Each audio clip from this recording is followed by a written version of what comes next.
พึงอบรมเรื่องการเทศนา การเขียน การค้นคว้าซึ่งอาจจะเป็นเรื่องเฉพาะตัวแต่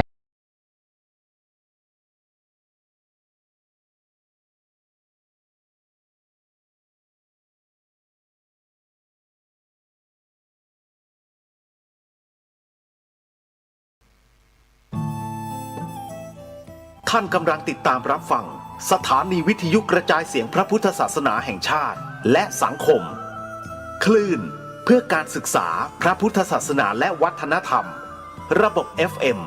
104.5 เมกะเฮิรตซ์รายการต่อไปเป็นรายการคดีโลกคดีธรรม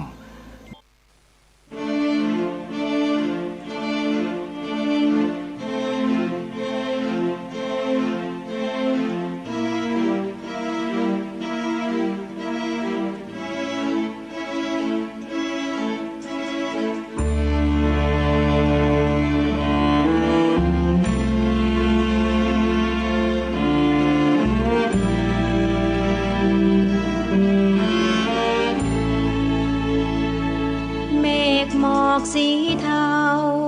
ลอยล้อมเฝ้าองค์พระธาตุนึกถึงกองทัพอากาศถวายราษฎุดีน้อมเกล้าถวายองค์พระมหาธาตุเจดีย์งานศิลป์แขนงใหม่เพิ่งมีเพียงเมืองไทยประสบนิกรรวมทั้งทหารอากาศถวายบุญทั้งชีวาตบุญไทยทุกชาติผนวกไปถ้าปลูกพันไม้แดนฟ้าโรยแสงแดดรำไรแดนที่โปรยข้าวตอกดอกไม้พรมน้ำพุทธมนต์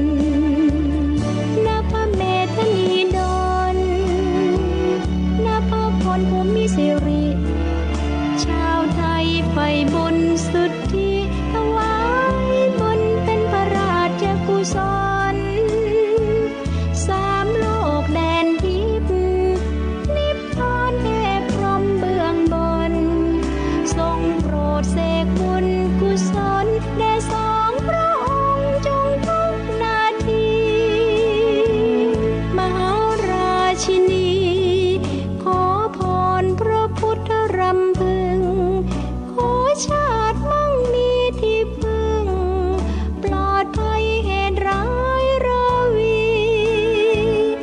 เสด็จทุกครั้งขอพรทุกครั้งทุกปี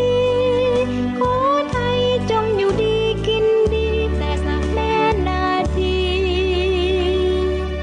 ไม่เคยขอพรเพื่อพระองค์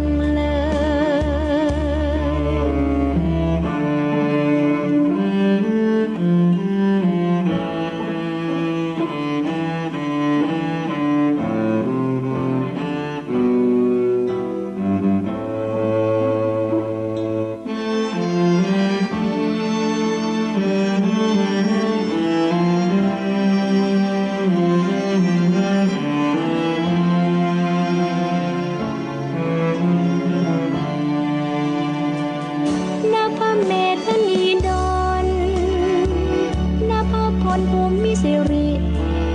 ชาวไทยไฟบุญสุทธิถวายบุญเป็นพระราชกุศลสามโลกแดนทิพย์นิพพานเทพพรหมเบื้องบนทรงโปรดเสกบุญกุศลแด่สองพระองค์จงทุกนาที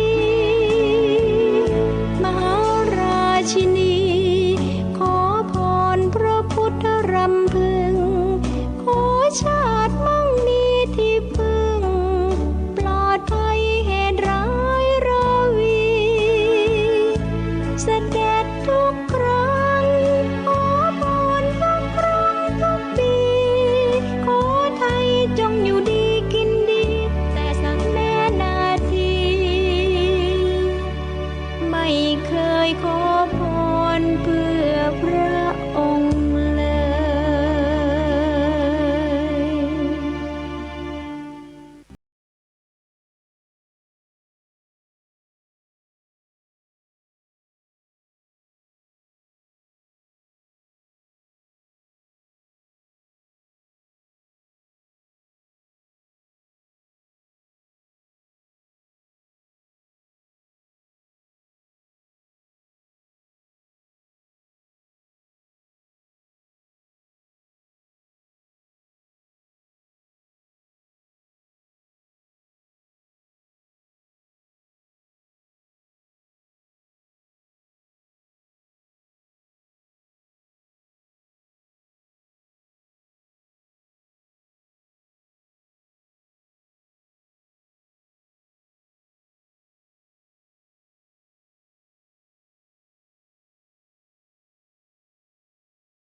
แอปพลิเคชันดังกล่าวนี้รวบรวมสถานีวิทยุพระพุทธศาสนาไว้ด้วยกันมากถึง48สถานีท่านสามารถรับฟังได้อย่างอิสระขอสาธุชนทุกท่านได้ช่วยกันเผยแพร่แอปพลิเคชันดังกล่าวนี้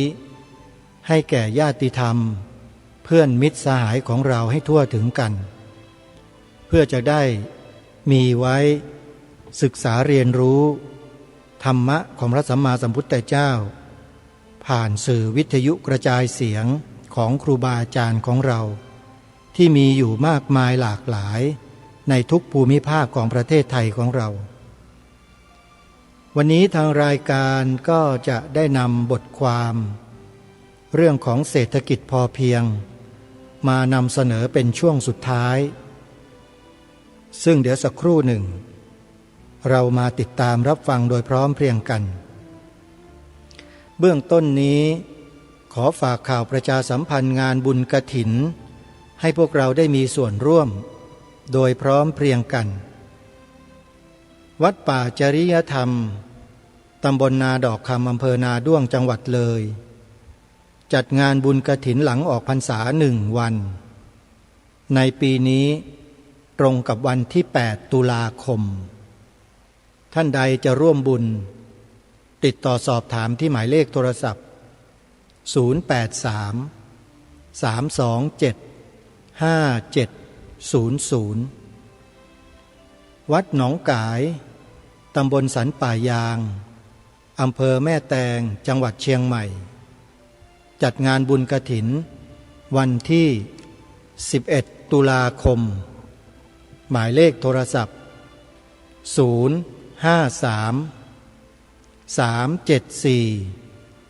374 488ถึง9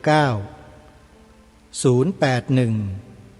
765 6469วัดบ้านปลาคูนตำบลท่าหาดยาวอำเภอโพนทรายจังหวัด101จัดงานบุญกฐินวันที่11-12 ตุลาคมโทรศัพท์สอบถามที่หมายเลข081 183 9690วัดศรีอุดมวงศ์ตำบลศรีสงครามอำเภอวังสะพุงจังหวัดเลยจัดงานบุญกฐินวันที่18-19 ตุลาคมโทรศัพท์089 840 4968วัดอารามมงคลตำบลยางตลาดอำเภอยางตลาดจังหวัดกาฬสินธุ์จัดงานบุญกฐินวันที่26 ตุลาคมโทรศัพท์084 034 4606 094 281 3500วัดสามชุกตำบลสามชุกอำเภอสามชุกจังหวัดสุพรรณบุรีจัดงานบุญกฐิน 2-5 พฤศจิกายนวันที่2เป็นวันทอดกฐินวันที่3-5ปฏิบัติธรรมบวชเนกขัมมะต่อจากบุญกฐินใครจะร่วมบุญติดต่อที่หมายเลขโทรศัพท์089-000-8462ขออนุโมทนาบุญโยมแม่จันทิพย์แสงทองโยมสุภาพกองอินและคณะร่วมทำบุญซื้อลวดตาข่ายเพื่อติดตั้งทำรั้วกั้นที่สวนป่าสามัคคีธรรมโดยคุณโยมแม่จันทิพย์แสงทองร่วมบุญมา 1,200 บาทแล้วก็ร่วมสนับสนุนรายการคดีโลกคดีธรรม500 บาทร่วมซื้อสิ่งของส่งมอบให้กับกองทัพ แนวหน้าคือเหล่าทหารที่ปฏิบัติภารกิจอยู่บริเวณแนวชายแดนอีก500 บาทโยมแม่สุภาพกองอินก็ร่วมบุญมา500 บาทอนุโมทนาบุญเป็นอย่างยิ่งขออนุโมทนาบุญกับสาธุชนที่ติดตามรับฟังรายการคดีโลกคดีธรรมมาโดยตลอดในช่วงนี้ทางรายการกำลังนำบทความที่เกี่ยวกับเศรษฐกิจพอเพียงขององค์พระบาทสมเด็จพระเจ้าอยู่หัวรัชกาลที่ 9มานำเสนอต่อท่านผู้ฟังเพื่อให้เราได้ศึกษาเรียนรู้เพื่อนำไปใช้ให้เป็นประโยชน์ในอนาคตซึ่งต่อไปในอนาคตแนวทางเศรษฐกิจพอเพียงที่พระบาทสมเด็จพระเจ้าอยู่หัวรัชกาลที่ 9พระราชทานไว้ให้นี้เนี่ยมีความจำเป็นต่อชีวิตของมนุษย์อย่างมากเพราะต่อแต่นี้ไปโลกของเราจะไม่เหมือนเดิมแล้วมันจะมีการเปลี่ยนแปลงครั้งใหญ่เปลี่ยนแปลงไปตามเหตุการณ์และสถานการณ์ต่างๆที่เกิดขึ้นเพราะฉะนั้นแนวทางเศรษฐกิจพอเพียงนั้นจึงเป็นทางรอดของหมู่มนุษย์ทั้งหลายโดยไม่ต้องสงสัยเลยและผืนแผ่นดินไทยเราเนี่ยมีความพร้อมที่จะรองรับแนวทางเศรษฐกิจพอเพียงของพระบาทสมเด็จพระเจ้าอยู่หัวรัชกาลที่ 9อย่างสมบูรณ์เลยมีความพร้อมอย่างมากอยู่ที่พวกเราคนไทยเราจะก้าวไปสู่เส้นทางนี้เมื่อไรเท่านั้นเองทางผู้ดำเนินรายการได้เสนอแนะต่อท่านผู้ฟังไปแล้วว่าให้เริ่มดำเนินการเสียแต่เดี๋ยวนี้เวลานี้อย่างช้าๆคือภายในปีนี้ต้องให้พวกเราเริ่มดำเนินการได้เลยเพราะต่อไปอีก 3-4 ปีข้างหน้าเนี่ยเราจะได้ผลผลิตเหล่านี้มาคอยดูแลเลี้ยงดูชีวิตของเราครอบครัวพี่น้องร่วมชุมชนของเราได้อย่างแน่นอนเนี่ยขอให้เราช่วยกันญาติโยมอาตมาภาพยังชื่นชมนะชื่นชมวัดป่าจริยธรรมของท่านพระครูจริยสารธรรมที่มีแนวความคิดทำสวนครัวรั้วกินได้ปลูกผักไว้บริโภคอยู่ในวัดในโครงการของคนดินบันดาลท่านสาธุชนที่สนใจจะศึกษาดูงานที่วัดป่าจริยธรรมที่ได้จัดได้ทำไว้อย่างเรียกว่าน่าสนใจมากๆเลยและได้ผลเป็นอย่างดีด้วยลองเข้าไปดูนะใน YouTube พิมพ์ในชื่อคนดินบันดาลวัดป่าจริยธรรมแล้วเข้าไปศึกษาดูงานได้ท่านผู้ฟังมีการผลิตวัตถุดิบเพื่อนำมาใช้ให้เกิดประโยชน์ในการสร้างสรรค์สิ่งที่สามารถจะชุบเลี้ยงและดูแลชีวิตของคนเราเนี่ยได้อย่างลงตัวทุกประการนะทุกอย่างมีสมบูรณ์อยู่ที่วัดป่าจริยธรรมโดยคนดินบันดาลไปศึกษาดูงานกันได้นะโยมวัดป่าจริยธรรมจะจัดงานในวันที่26สิงหาคมที่จะถึงนี้แล้วมีงานหมู่บ้านรักษาศีล 5ที่วัดป่าจริยธรรมได้จัดสถานที่เพื่อรองรับผู้คนที่จะมาร่วมงานกันแล้วใครที่จะเป็นจิตอาสาไปช่วยกันเตรียมสถานที่จัดงานที่วัดป่าจริยธรรมนะโยมไปช่วยกันนำแรงงานเรานี่แหละไปทำบุญได้บุญกิริยาวัตถุสำเร็จเป็นบุญเรียกว่าไวยาวัจจะไมยนะโยมนะนำแรงกายเรานี่แหละไปทำบุญกันจัดเตรียมสถานที่จัดงานหมู่บ้านรักษาศีล 5ซึ่งกำหนดในวันจัดงานก็คือวันที่26สิงหาคมเราก็ไปร่วมสนับสนุนทำบุญก่อนงานกัน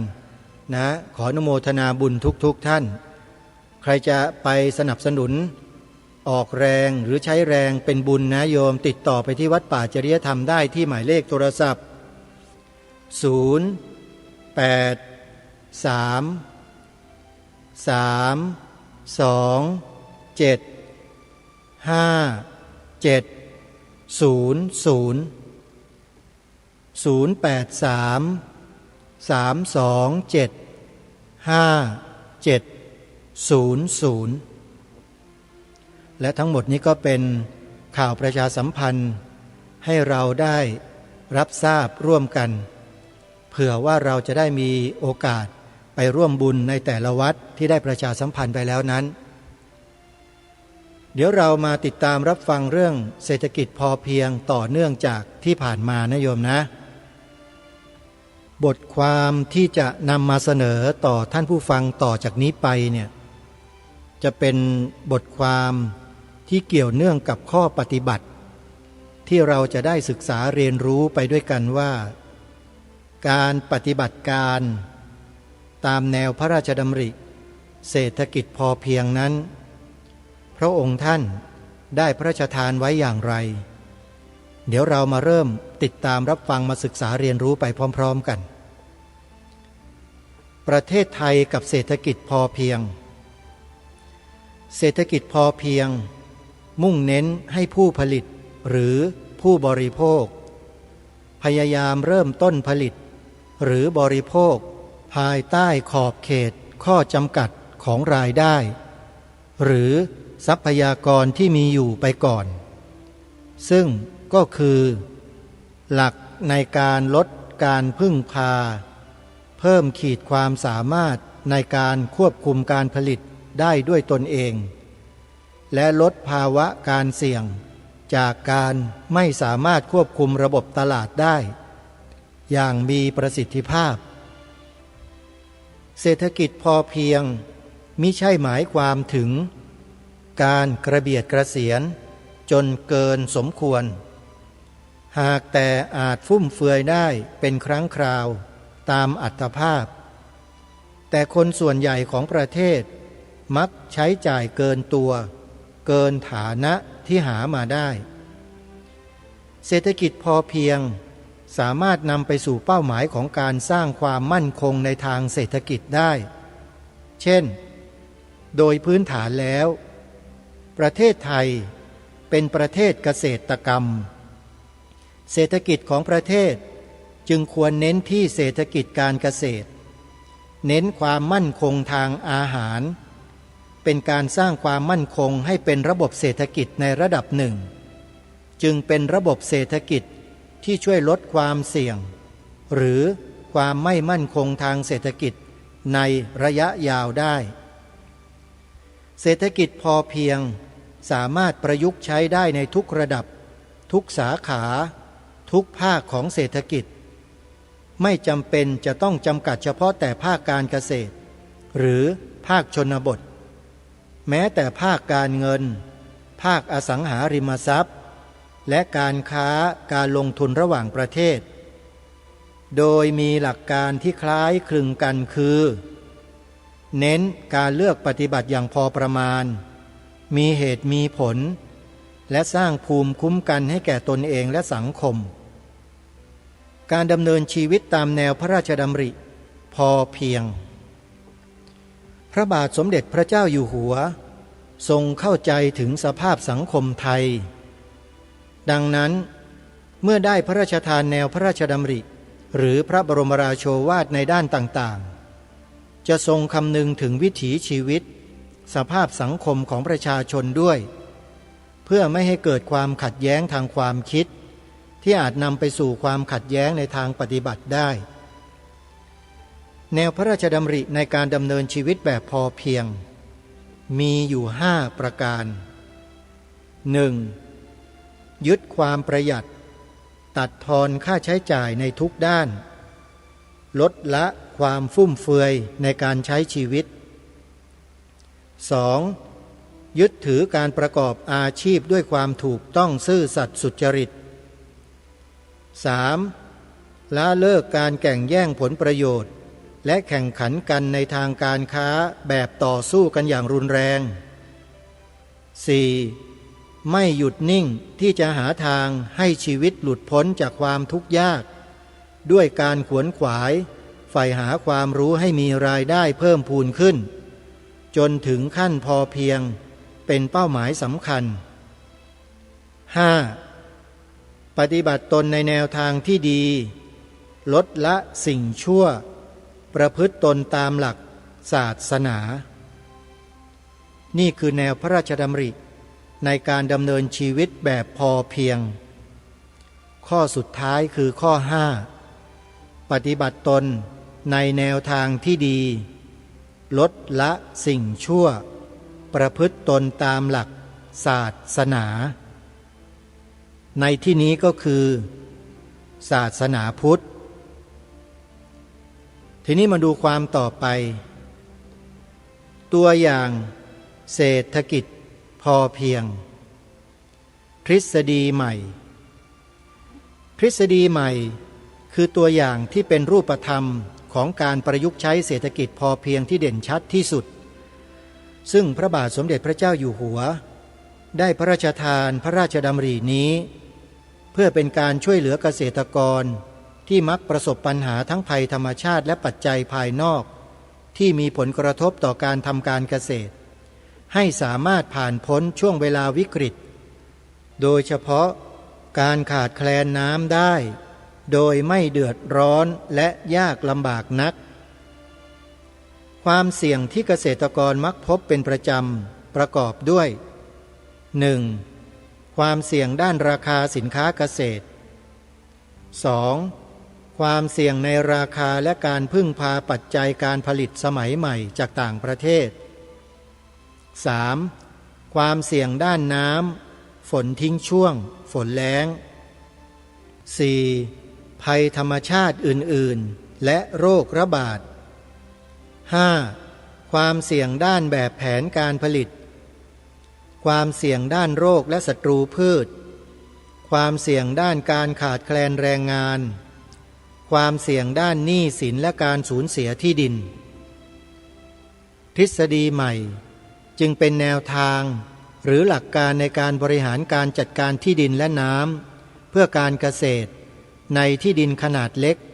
ให้เกิดประโยชน์สูงสุดและนี่ก็เป็นบทความของทฤษฎีใหม่ซึ่งเป็นตัวอย่างที่เป็นรูปธรรมที่พระองค์ได้พระราชทานไว้ให้นะโยมนะ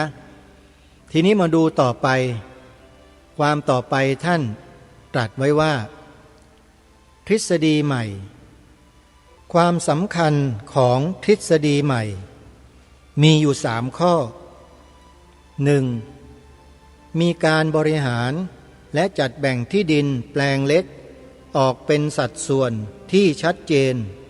เพื่อประโยชน์สูงสุดของเกษตรกรซึ่งไม่เคยมีใครคิดมาก่อน 2. มีการคำนวณโดยใช้หลักวิชาการเกี่ยวกับปริมาณน้ำที่จะกักเก็บให้พอเพียงต่อการเพาะปลูกได้อย่างเหมาะสมตลอดปี 3. มีการวางแผนที่สมบูรณ์แบบสำหรับเกษตรกรรายย่อยโดยมีถึง3 ขั้นตอนทฤษฎีใหม่ขั้นต้นให้แบ่งพื้นที่ออกเป็น4 ส่วนตามอัตราส่วน30 30 30 10ซึ่งหมายถึงพื้นที่ส่วนหนึ่งประมาณ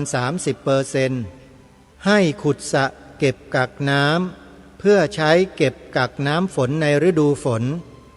และใช้เสริมการปลูกพืชในฤดูแล้งตลอดจนการเลี้ยงสัตว์และพืชน้ำต่างๆพื้นที่ส่วนที่2ประมาณ 30% ให้ปลูกข้าวในฤดูฝนเพื่อใช้เป็นอาหารประจำวันสำหรับครอบครัวให้เพียงพอตลอดปีเพื่อตัดค่าใช้จ่ายและสามารถพึ่งตนเองได้พื้นที่ส่วนที่3ประมาณ 30% ให้ปลูกไม้ผลไม้ยืนต้นพืชผักพืชไร่พืชสมุนไพรเพื่อใช้เป็นอาหารประจำวันหากเหลือบริโภค ก็นำไปจำหน่าย พื้นที่ส่วนที่ 4ประมาณ 10%เป็นที่อยู่อาศัยเลี้ยงสัตว์ถนนหนทางและโรงเรือนอื่นๆทฤษฎีใหม่ขั้นที่2เมื่อเกษตรกรเข้าใจในหลักการและได้ปฏิบัติในที่ดินของตนจนได้ผลแล้วก็ต้องเริ่มขั้นที่2คือให้เกษตรกรรวมพลังกันในรูปกลุ่มหรือสหกรณ์ร่วมแรงร่วมใจกันดำเนินการในด้านการผลิตในวงเล็บพันธุ์พืชเตรียมดินชลประทานเกษตรกรจะต้องร่วมมือในการผลิตโดยเริ่มตั้งแต่ขั้นเตรียมดินการหาพันธุ์พืชปุ๋ยการจัดหาน้ำและอื่นๆเพื่อการเพาะปลูกการตลาดในวงเล็บลานตากข้าวยุ้งเครื่องสีข้าวการจำหน่ายผลผลิตเมื่อมีผลผลิตแล้วจะต้องเตรียมการต่างๆเพื่อการขายผลผลิตให้ได้ประโยชน์สูงสุดเช่นการเตรียมลานตากข้าวร่วมกันการจัดหายุ้งรวบรวมข้าวเตรียมหาเครื่องสีข้าวตลอดจนการรวมกันขายผลผลิตให้ได้ราคาดีและลดค่าใช้จ่ายลงด้วยการเป็นอยู่ในวงเล็บกะปิน้ำปลาอาหารเครื่องนุ่งห่มในขณะเดียวกันเกษตรกรต้องมีความเป็นอยู่ที่ดีพอสมควรโดยมีปัจจัยพื้นฐานในการดำรงชีวิตเช่นอาหารการกินต่างๆกะปิน้ำปลาเสื้อผ้าที่พอเพียงสวัสดิการในวงเล็บสาธารณสุขเงินกู้แต่ละชุมชนควรมีสวัสดิภาพและบริการที่จำเป็นเช่นมีสถานีอนามัยเมื่อยามป่วยไข้หรือมีกองทุนไว้กู้ยืมเพื่อประโยชน์ในกิจกรรมต่างๆของชุมชนการศึกษาวงเล็บโรงเรียนทุนการศึกษาชุมชนควรมีบทบาทในการส่งเสริมการศึกษาเช่นมีกองทุนเพื่อการศึกษาเล่าเรียนให้แก่เยาวชนของชุมชนเองสังคมและศาสนาชุมชนควรเป็นที่รวมในการพัฒนาสังคมและจิตใจโดยมีศาสนาเป็นที่ยึดเหนี่ยวโดยกิจกรรมทั้งหมดดังกล่าวข้างต้นจะต้องได้รับความร่วมมือจากทุกฝ่ายที่เกี่ยวข้องไม่ว่าส่วนราชการองค์กรเอกชนตลอดจนสมาชิกในชุมชนนั้นเป็นสำคัญสิ่งที่พระองค์ท่านพระราชทานไว้ให้ดังกล่าวนี้เนี่ยนะโยมจะสำเร็จได้หรือไม่เนี่ยขึ้นอยู่กับคนในชุมชนที่จะเห็นพ้องต้องกันด้วยถ้าหากว่าคนในชุมชนส่วนมากส่วนใหญ่ไม่เห็นด้วยงานดังกล่าวนี้ดำเนินไปไม่ได้เด็ดขาดและจะไม่ได้ประโยชน์สูงสุดเลยเพราะฉะนั้นถ้าหากว่าเราไม่ผ่านด่านแรกคือรวมชุมชนให้เป็นหนึ่งเดียวกันได้เนี่ยนะเราจะทำอะไรได้ไม่สำเร็จเท่าที่ควรเลยถ้าจะแยกทำเดี่ยวๆมันก็ได้แค่เดี่ยวๆเท่านั้นแต่ชุมชนไม่ได้ประโยชน์แต่แนวทางพระราชดำริเศรษฐกิจพอเพียงของพระองค์ท่านเนี่ยทรงต้องการให้ชุมชนเนี่ยมีส่วนร่วมเพราะมันเป็นเหตุปัจจัยสำคัญที่จะสร้างความมั่นคงให้แก่ชุมชนโดยรวมได้ชุมชนจึงต้องเข้ามามีส่วนร่วมนะทำเดี่ยวๆไม่ได้ประโยชน์อันนี้ต้องขอบอกไว้นิดหนึ่งนะพยายามรวมตัวกันให้ได้อันเนี้ยเรื่องใหญ่มากเลยนะฮะทีนี้มาดูทฤษฎีใหม่ขั้นที่3นะเมื่อกี้นี้ขั้นที่2จบไปแล้วทฤษฎีใหม่ขั้นที่3เมื่อดำเนินการผ่านพ้นขั้นที่2แล้วเกษตรกรหรือกลุ่มเกษตรกร ก็ควรพัฒนาก้าวหน้าไปสู่ขั้นที่3ต่อไปคือติดต่อประสานงานเพื่อจัดหาทุนหรือแหล่งเงินเช่นธนาคารหรือบริษัทห้างร้านเอกชนมาช่วยในการลงทุนและพัฒนาคุณภาพชีวิตทั้งนี้ทั้งฝ่ายเกษตรกรและฝ่ายธนาคารหรือบริษัทเอกชนจะได้รับประโยชน์ร่วมกันกล่าวคือเกษตรกรขายข้าวได้ราคาสูงธนาคารหรือบริษัทเอกชนสามารถซื้อข้าวบริโภคในราคาต่ำเกษตรกรซื้อเครื่องอุปโภคบริโภคได้ในราคาต่ำเพราะรวมกันซื้อเป็นจำนวนมากธนาคารหรือบริษัทเอกชนจะสามารถกระจายบุคลากรเพื่อไปดำเนินการในกิจกรรมต่างๆให้เกิดผลดียิ่งขึ้นนี่คือขั้นที่3นะท่านผู้ฟังถือว่าเป็นขั้นที่สามารถที่จะประสานกับหน่วยงานองค์กรทั้งภาครัฐภาคเอกชนธนาคารแหล่งเงินทุนต่างๆจนเกิดเป็นระบบที่หมุนเวียนกันได้อาศัยพึ่งพิงซึ่งกันและกันแบบนี้มันก็จะกลายเป็นพลังที่ร่วมแรงร่วมใจกันขับเคลื่อนให้ระบบเศรษฐกิจพอเพียงนั้นเป็นระบบที่สมบูรณ์แบบได้นี่คือสิ่งที่พระองค์ท่านพระราชทานไว้ใน3ระดับทีนี้มาดูหลักการและแนวทางสำคัญที่พระองค์พระราชทานไว้นะโยมนะพระองค์ท่านพระราชทานไว้อย่างนี้หลักการและแนวทางสำคัญ 1. เป็นระบบการผลิตแบบเศรษฐกิจพอเพียงที่เกษตรกรสามารถเลี้ยงตัวเองได้ในระดับที่ประหยัดก่อนทั้งนี้ชุมชนต้องมีความสามัคคีร่วมมือร่วมใจในการช่วยเหลือซึ่งกันและกันทำนองเดียวกับการลงแขกแบบดั้งเดิมเพื่อลดค่าใช้จ่ายในการจ้างแรงงานด้วย 2. เนื่องจากข้าวเป็นปัจจัยหลักที่ทุกครัวเรือนจะต้องบริโภคดังนั้นจึงประมาณว่าครอบครัวหนึ่งทำนาประมาณ5 ไร่จะทำให้มีข้าวพอกินตลอดปีโดยไม่ต้องซื้อหาในราคาแพงเพื่อยึดหลักพึ่งตนเองได้อย่างมีอิสรภาพ 3. ต้องมีน้ำเพื่อการเพาะปลูกสำรองไว้ใช้ในฤดูแล้งหรือระยะฝนทิ้งช่วงได้อย่างพอเพียงดังนั้นจึงจำเป็นต้องกันที่ดินส่วนหนึ่งไว้ขุดสระน้ำโดยมีหลักว่าต้องมีน้ำเพียงพอที่จะเพาะปลูกได้ตลอดปีทั้งนี้ได้พระราชทานพระราชดำริเป็นแนวทางว่าต้องมีน้ำ 1,000 ลูกบาศก์เมตรต่อการเพาะปลูก1 ไร่โดยประมาณฉะนั้นเมื่อทำนา5 ไร่ทำพืชไร่หรือไม้ผลอีก5 ไร่รวมเป็น10 ไร่จะต้องมีน้ำ 10,000 ลูกบาศก์เมตรต่อปีดังนั้นหากตั้งสมมุติฐานว่ามีพื้นที่5 ไร่ก็จะสามารถกำหนดสูตรคร่าวๆว่าแต่ละแปลงประกอบด้วยนาข้าว5 ไร่พืชไร่พืชสวน5 ไร่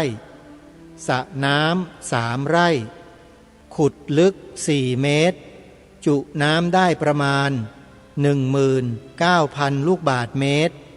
ซึ่งเป็นปริมาณน้ำที่เพียงพอที่จะสำรองไว้ใช้ยามฤดูแล้งที่อยู่อาศัยและอื่นๆ2 ไร่รวมทั้งหมด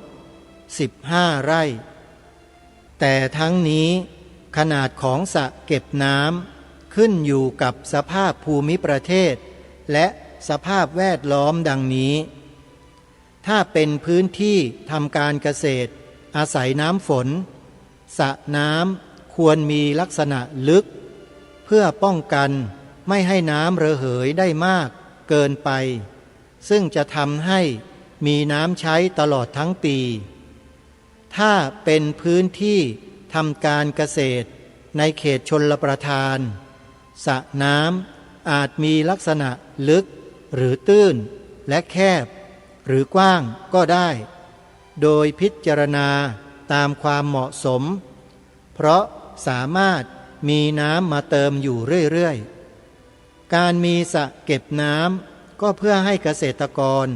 มีน้ำใช้อย่างสม่ำเสมอทั้งปีทรงเรียกว่า regulator หมายถึง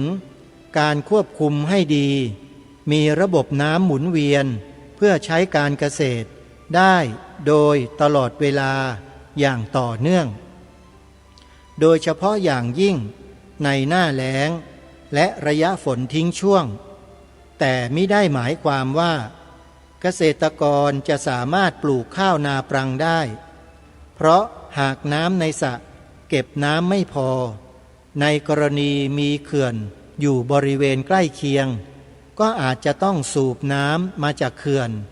ซึ่งจะทำให้น้ำในเขื่อนหมดได้แต่เกษตรกรควรทำนาในหน้าฝนและเมื่อถึงฤดูแล้งหรือฝนทิ้งช่วงให้เกษตรกรใช้น้ำที่เก็บตุนนั้นให้เกิดประโยชน์ทางการเกษตรอย่างสูงสุดโดยพิจารณาปลูกพืชให้เหมาะสมกับฤดูกาล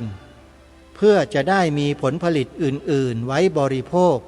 และสามารถนำไปขายได้ตลอดทั้งปี 4. การจัดแบ่งแปลงที่ดินเพื่อให้เกิดประโยชน์สูงสุดนี้พระบาทสมเด็จพระเจ้าอยู่หัวทรงคำนวณและคำนึงจากอัตราการถือครองที่ดินถัวเฉลี่ยครัวเรือนละ15 ไร่อย่างไรก็ตามหากเกษตรกรมีพื้นที่ถือครองน้อยกว่านี้หรือมากกว่านี้ก็สามารถใช้อัตราส่วน30-30-30-10เป็นเกณฑ์ปรับใช้ได้กล่าวคือ30ส่วนแรกขุดสระน้ำบนสระอาจสร้างเล้าไก่และบนขอบสระอาจปลูกไม้ยืนต้นที่ไม่ใช้น้ำมากโดยรอบได้30ส่วนที่2ทำนา30ส่วนที่3ปลูกพืชไร่พืชสวนเช่นไม้ผลไม้ยืนต้นไม้ใช้สอยไม้เพื่อใช้เป็นเชื้อฟืนไม้สร้างบ้านพืชไร่พืชผักสมุนไพรเป็นต้น10สุดท้ายเป็นที่อยู่อาศัยและอื่นๆเช่นทางเดินคันดินกองฟางลานตากกองปุ๋ยหมักโรงเรือนโรงเพาะเห็ดคอกสัตว์ไม้ดอกไม้ประดับพืชสวนครัวหลังบ้านเป็นต้นอย่างไรก็ตามอัตราส่วนดังกล่าวเป็นสูตรหรือหลักการโดยประมาณเท่านั้นสามารถปรับปรุงเปลี่ยนแปลงได้ตามความเหมาะสมโดยขึ้นอยู่กับสภาพของพื้นที่ดินปริมาณน้ำฝนและสภาพแวดล้อมเช่นในกรณีภาคใต้ที่มีฝนตกชุกหรือพื้นที่ที่มีแหล่งน้ำมาเติมสระได้ต่อเนื่องก็อาจลดขนาดของบ่อหรือสระเก็บน้ำให้เล็กลงเพื่อเก็บพื้นที่ไว้ใช้ประโยชน์อื่นต่อไปได้ 5. การดำเนินการตามทฤษฎีใหม่มีปัจจัยประกอบหลายประการขึ้นอยู่กับสภาพภูมิประเทศสภาพแวดล้อมของแต่ละท้องถิ่นดังนั้นเกษตรกรควรขอรับคำแนะนำจากเจ้าหน้าที่ด้วยและที่สำคัญคือราคาการลงทุนค่อนข้างสูงโดยเฉพาะอย่างยิ่งการขุดสระน้ำเกษตรกรจะต้องได้รับความช่วยเหลือจากส่วนราชการมูลนิธิและเอกชน 6. ระหว่างการขุดสระน้ำจะมีดินที่ถูกขุดขึ้นมาจำนวนมากหน้าดินซึ่งเป็นดินดีควรนำไปกองไว้ต่างหากเพื่อนำมาใช้ประโยชน์ในการปลูกพืชต่างๆในภายหลังโดยนำมาเกลี่ยคลุมดินชั้นล่างที่เป็นดินไม่ดีหรืออาจนำมาถมทำขอบสระน้ำหรือ ยกร่องสำหรับปลูกไม้ผลที่จะได้ประโยชน์อีกทางหนึ่งตัวอย่างพืชที่ควรปลูก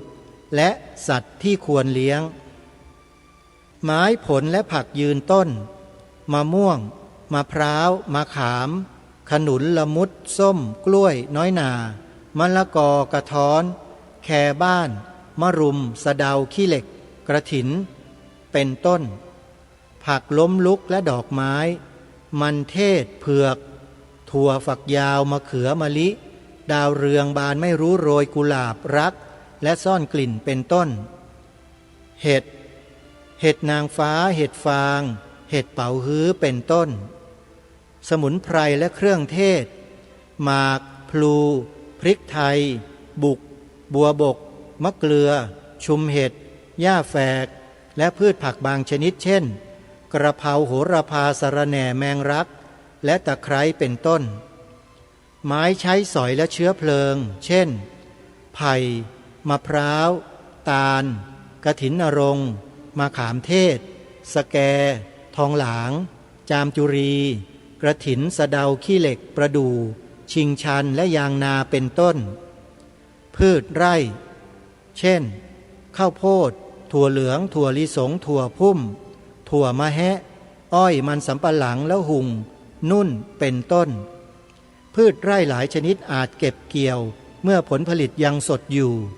และจำหน่ายเป็นพืชประเภทผักได้และมีราคาดีกว่าเก็บเมื่อแก่ได้แก่ข้าวโพดถั่วเหลืองถั่วลิสงถั่วพุ่มถั่วมะแฮะอ้อยและมันสำปะหลังพืชบำรุงดินและพืชคลุมดินเช่นถั่วมะแฮะถั่วฮามาต้าสโหนแอฟริกันสโหนพื้นเมืองปอเทืองถั่วพร้าขี้เหล็กกระถินรวมทั้งถั่วเขียวและถั่วพุ่มเป็นต้นและเมื่อเก็บเกี่ยวแล้วไถกลบลงไปเพื่อบำรุงดินได้หมายเหตุพืชหลายชนิดที่ทำประโยชน์ได้มากกว่าหนึ่งชนิดและการเลือกปลูกพืชควรเน้นพืชยืนต้นด้วยเพราะการดูแลรักษาและระยะหลังจะลดน้อยลงมีผลผลิตทยอยออกตลอดปีควรเลือกพืชยืนต้นชนิดต่างๆกันให้ความร่มเย็นและชุ่มชื้นกับที่อยู่อาศัยและสิ่งแวดล้อมและควรเลือกต้นไม้ให้สอดคล้องกับสภาพของพื้นที่เช่นไม่ควรปลูกยูคาลิปตัสบริเวณขอบสระควรเป็นไม้ผลแทนเป็นต้นสัตว์เลี้ยงอื่นๆได้แก่สัตว์น้ำเช่นปลาในปลานิลปลาตะเพียนขาวปลาดุกเพื่อเป็นอาหารเสริมประเภทโปรตีนและยังสามารถนำไปจำหน่ายเป็นรายได้เสริมได้อีกด้วยในบางพื้นที่สามารถเลี้ยงกบได้สุกรหรือไก่เลี้ยงบนขอบสระน้ำทั้งนี้มูลสุกรและไก่สามารถนำมาเป็นอาหารปลาบางแห่งอาจเลี้ยงเป็ดได้ประโยชน์ทฤษฎีใหม่ 1. ให้ประชาชนพออยู่พอกินสมควรแก่อัตภาพในระดับที่ประหยัดไม่อดอยากและเลี้ยงตนเองได้ตามหลักปรัชญาเศรษฐกิจพอเพียง 2. ในหน้าแล้งมีน้ำน้อยก็สามารถเอาน้ำที่เก็บไว้ในสระมาปลูกพืชผักต่างๆที่ใช้น้ำน้อยได้โดยไม่ต้องเบียดเบียนชลประทาน 3. ในปีที่ฝนตกตามฤดูกาลโดยมีน้ำดีตลอดปีทฤษฎีใหม่นี้สามารถสร้างรายได้ให้แก่เกษตรกรได้โดยไม่เดือดร้อนในเรื่องค่าใช้จ่ายต่างๆ 4. ในกรณีที่เกิดอุทกภัยเกษตรกรสามารถที่จะฟื้นตัวและช่วยตัวเองได้ในระดับหนึ่งโดยทางราชการไม่ต้องช่วยเหลือมากนักซึ่งเป็นการประหยัดงบประมาณด้วยและนี่ก็เป็นบทความเรื่องเศรษฐกิจพอเพียงที่นำมาเสนอต่อท่านผู้ฟังในวันนี้เชื่อเหลือเกินว่าท่านผู้ฟังที่ตั้งใจติดตามรับฟังมาเนี่ยก็จะพอมองเห็นภาพของการพัฒนาที่ดินของเราที่มีอยู่ตามหลักเศรษฐกิจพอเพียงที่พระองค์ท่านได้พระราชทานไว้ชัดเจนขึ้นมาบ้างแต่อย่างที่พระองค์ท่านตรัสไว้ในช่วงหนึ่งเป็นการสรุปเอาไว้ว่าการจะทำในแต่ละครั้งเนี่ย เราต้องปรึกษาผู้รู้เสียก่อนนะโยมให้เขามาดูพื้นที่คำนวณพื้นที่ภูมิอากาศภูมิประเทศดินน้ำอะไรต่างๆเหล่านี้แล้วเขาเนี่ยจะเป็นผู้ที่บอกกับเราได้อย่างถูกต้องว่าควรจะขุดสระทางด้านทิศไหนทิศนี้ควรจะปลูกอะไรจะทำยังไงเนี่ยอันนี้เราไม่มีความรู้เราจะต้องสอบถามผู้รู้ก่อนอันนี้ขอฝากไว้นะแล้วเดี๋ยววันพรุ่งนี้เรามาสรุปเป็นการปรารภในช่วงสุดท้ายกันนะต่อไปวันนี้เวลาหมดลงแล้วต้องขอสมมุติยุติรายการไว้แต่เพียงเท่านี้พบกับรายการได้ใหม่ในวันต่อไปขอความสุขความสวัสดีในธรรมแห่งองค์สมเด็จพระบรมศาสดาสัมมาสัมพุทธเจ้าจงปรากฏเกิดมีขึ้นในจิตใจของท่านผู้ฟังทุกท่านทุกคนเทินขอเจริญพรกล้าคิดก็ต้องกล้าทำ